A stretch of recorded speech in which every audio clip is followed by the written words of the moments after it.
வணக்கம், welcome to Jaya's kitchen. நான் பொங்கலுக்கு என்னோட மெத்தடில் பொங்கலும் பாயாசமும் எப்படி செய்யலான்றதை பார்க்கலாம் வாங்க. ஒரு பேனை வச்சுக்குவோம், அடுப்பு பற்ற வச்சுப்போம். 1/4 கிளாஸ் பாசிப்பருப்பு. இந்த பாசிப்பருப்பை இதில் கொட்டி வறுத்துக்கலாம். 1 கிளாஸ் பச்சரிசிக்கு 1/4 கிளாஸ் பச்சைப்பருப்பு. இதை லேசாக வறுத்துப்போம். வறுத்துட்டு கொஞ்சம் நேரம் கழுவிட்டு ஊற வச்சுப்போம். பொங்கல் செய்கிறதுக்கு இப்படி தான் செய்யணும், அப்போ தான் வாசமாக இருக்கும். பச்சைப்பருப்பு போட்டு செய்தோம்னா ரொம்ப நல்லாயிருக்கும். வறுபட்டுடுது, இதை எடுத்துக்கலாம்.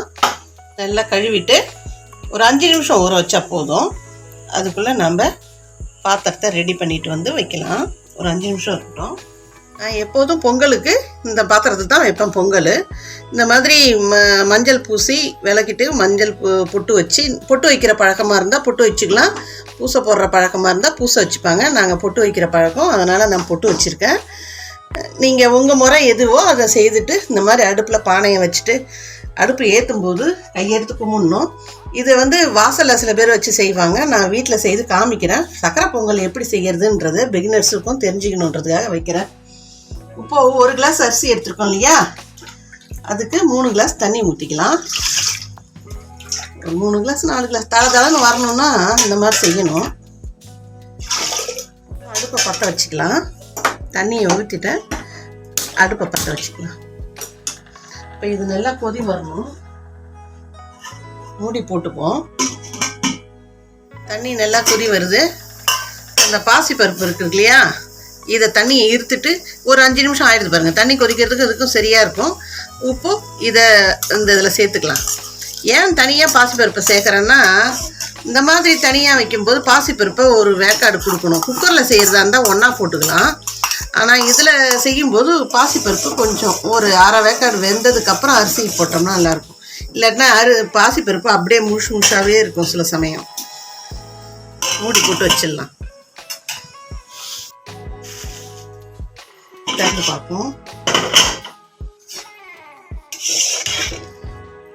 பருப்பு பாதி வெந்திருக்கு பாருங்க.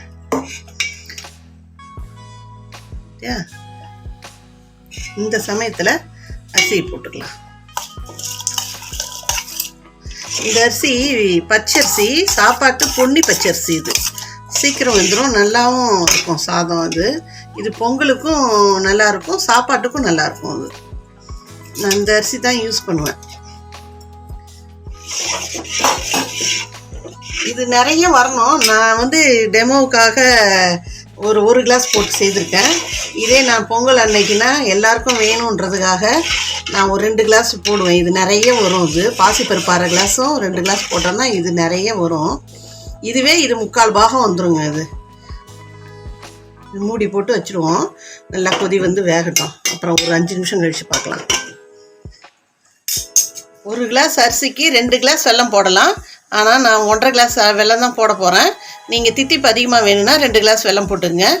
1 கிளாஸ் போட்டேன்னா 1/2 கிளாஸ் வெல்லம். நான் 1.5 கிளாஸ் போட்டு இதை கரைச்சிக்கலாம். இதை பாக ஆகிறது இல்லை, கரைச்சிக்கலாம் நம்ம. ஏன்னா தூசுலாம் இருக்கும், அதுக்காக கரைச்சிக்கலாம்.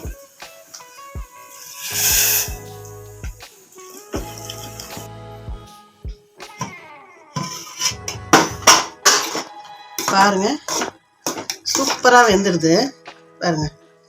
நல்லா மசிஞ்சு இருக்குது இல்லை, குழகுழன்றது. இதை கரண்டியால் 2 தடவை கிண்டனோம்னா இன்னும் நல்லா குழஞ்சிடும். நல்லா வெந்துடுது இல்லையா, அதனால் நல்லா வெந்துடும். பால் கொஞ்சம் ஊற்றிக்கலாம்.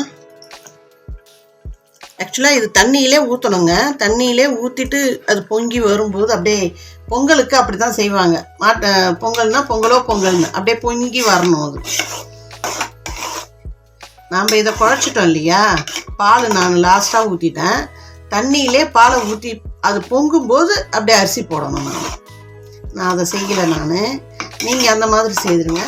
வெல்லத்தை வடிகட்டிக்கலாம்.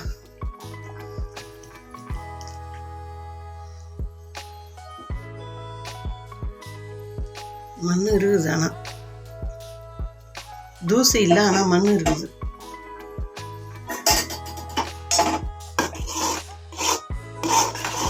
நீங்கள் தண்ணியில் அந்த மாதிரி தண்ணி ஊற்றிட்டு பாதி தண்ணி பாதி பால் ஊற்றிட்டு பொங்கி வர்றதுக்கு கிழக்கு முகமாக வரணும்னு சொல்லுவாங்க.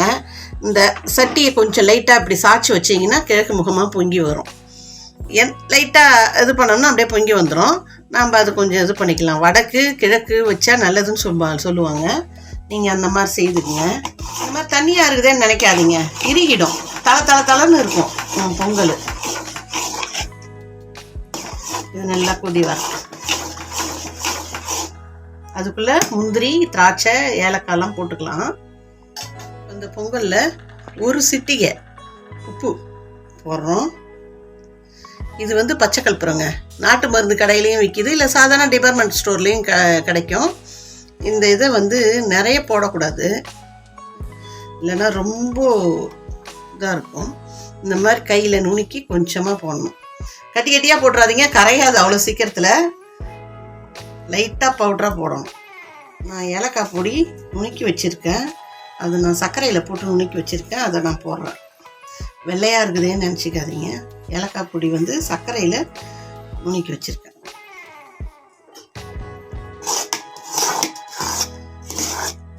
நல்லா தளம் இருக்கா. இதில் கொஞ்சம் நெய் சேர்த்துக்கலாம்.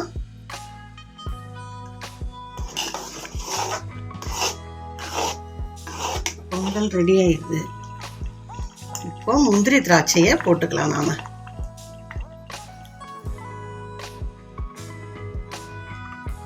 நெய் உருகுது, இப்போ முந்திரி போட்டுக்கலாம். அப்படியே திராட்சையும் போட்டுக்கலாம்.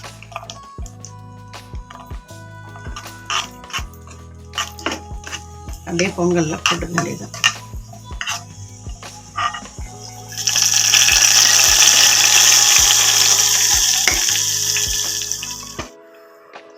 பொங்கல் சூப்பராக ரெடி ஆயிடுச்சு. இப்போது பாயசம் வச்சிடலாம். இதில் ஒரு 2 கிளாஸ் தண்ணி ஊற்றிக்கலாம். நான் ஜவ்வரிசி சேமியா பாயசம் செய்ய போகிறேன்.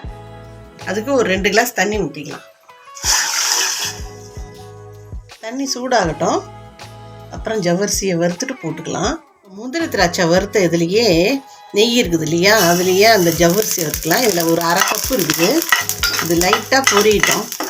இது கண்ணாடி இதுலேருந்து அப்படியே வெள்ளையாக மாறும். வறுபட்டுதுன்னா கண்ணாடியாக இருக்கிற மாதிரி இருக்கிறது அப்படியே வெள்ளைன்னு வெள்ளையாக பால் மாதிரி மாறிடும். ஒன்று பொரியுது பாருங்க. ஜவ்வரிசி வறுபட்டுடுது. இதை அப்படியே தண்ணியில் போட்டுக்கலாம். ஜவ்வரிசி நல்லா கொதி வரட்டும், நல்லா வேகட்டும். அதுக்குள்ளே நம்ம சேமியா வறுத்துக்கலாம். நான் இந்த வர்மசிலி சேமியா அதான் வாங்கியிருக்கேன். இது பாயசத்துக்கு எல்லாத்துக்கும் யூஸ் பண்ணலாம். இதை அப்படியே லைட்டாக வறுத்துக்கலாம். சேமியா வறுபட்டுடுது. ஜவ்வரிசி வெந்ததும் சேமியாவை போட்டுக்கலாம். ஜவ்வரிசி நல்லா வெந்துருக்கு பாருங்க. இப்போ சேமியா சேர்த்துக்கலாம்.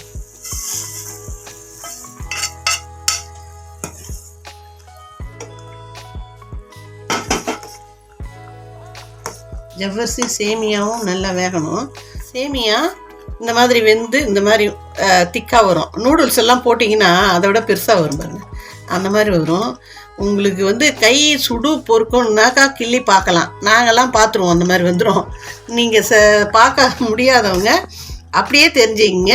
இந்த மாதிரி வெள்ளையாக பெருசாக வந்திருக்கும். நம்ம போட்ட சைஸை விட கொஞ்சம் வெந்து பெருசாக வந்திருக்கும். இப்போது இந்த சர்க்கரை போட்டுக்குவோம். 1/2 கப்பு போட்டிருந்தேன் இல்லையா, ஜவ்வரிசி சேமியா போட்டிருந்தேன். நான் 1 கப்பு சர்க்கரை போடுறேன். நான் அதுக்கு மேலே சர்க்கரை போட மாட்டேன். நீங்கள் வேணும்னா போட்டுங்க, அவங்கவுங்க தேவைக்கு தகுந்த மாதிரி போட்டுங்க. அதனால் நான் 1 கப்பு மட்டும் சர்க்கரை போடுறேன். ஏலக்காய் பொடி சேர்த்துக்கிறேன். பாயசத்துக்கும் உப்பு போடுறேன். பாருங்கள், ஒரு சும்மா 2 விரலால் எடுத்தோம்னா நடுவில் வர்ற அளவுக்கு தான் எடுத்துருக்கோம் உப்பு. இந்த அளவு தான் போடணும். இந்த குவான்டிட்டிக்கு இந்த அளவு தான் போடணும். அதனால் நான் போட்டிருக்கேன். சர்க்கரையும் கரைஞ்சிடுது, நல்லா வெந்து வந்துடுதுயா. இப்போ முந்திரி திராட்சையை போட்டுக்கலாம். அடுப்பை ஆஃப் பண்ணிவிட்டு பால் சேர்க்கணும். அப்போ தான் ரொம்ப நல்லாயிருக்கும். நான் தண்ணி ஊற்றாத பாலை அப்படியே வச்சுருந்தேன். நீங்களும் இந்த மாதிரி தண்ணி ஊற்றாத பாலை காய்ச்சி வச்சு மில்க் மெய்டு இருந்தால் போட்டிங்கன்னா இன்னும் டேஸ்ட்டாக இருக்கும். நான் பால் பாயாசம் இப்படி தான் செய்வேன். பாயாசம் ரெடி ஆயிடுது.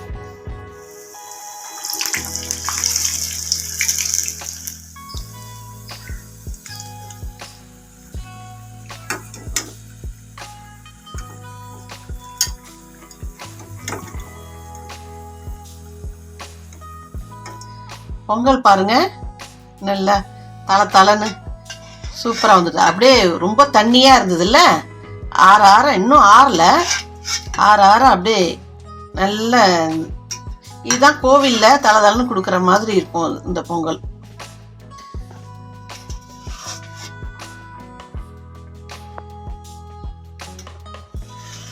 இதே மாதிரி நீங்கள் வீட்டில் செய்து பாருங்கள். ஹாப்பியாக பொங்கலை கொண்டாடுங்க.